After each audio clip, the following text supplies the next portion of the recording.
Electronic media print media మిత్రులందరికీ కూడా పేరు పేరున మా నమస్కారం తెలియజేస్తా ఉన్నాను. ఇవాళ గవర్నర్ ప్రసంగంలో ఇలా పూర్తిగా అబద్ధాలు చెప్తూ ఇలా 6 గ్యారెంటీల విషయము పూర్తిగా కాంగ్రెస్ ప్రభుత్వం మర్చిపోయిందని చెప్పక తప్పదని చెప్పి సందర్భంగా తెలియజేస్తా ఉన్నాను.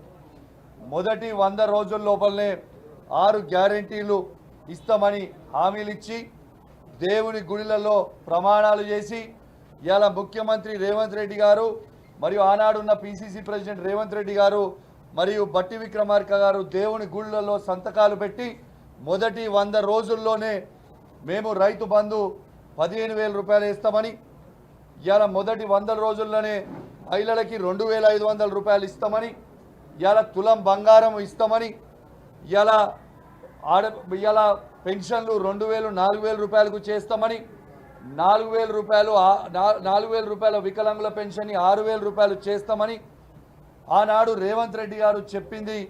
ఇవాళ 2 సంవత్సరాలు అయిపోయిన తర్వాత ఇలా దాదాపు 3 బడ్జెట్లు పెట్టేసిండ్రు. అంటే దాదాపు వాళ్ళు పెట్టే 5 బడ్జెట్లు పెట్టే అవకాశాలు ఉంటాయి, దాంట్లో 3 అయిపోయినాయి. అంటే దాదాపు ఇలా 60 నుంచి 65% బడ్జెట్ పెట్టేసిండ్రు. అంటే ఇప్పుడు పెట్టబోతా ఉన్నారు, ఇప్పుడు పెడతా ఉన్నారు 3వ బడ్జెట్. అది గవర్నర్ ప్రసంగంలో కూడా ఇప్పుడు చెప్తా ఉన్నారు. కానీ ఒక్క దగ్గర కూడా ఇలా రైతు భరోసా 15,000 రూపాయలు వేస్తామని రైతులకి చెప్పి ఇలా ఒక్కరికి కూడా 15,000 రూపాయలు ఇప్పటిదాకా రైతు బంధు అనేది 3 పైసలు మిస్ చేసింది అని చెప్పక తప్పదు.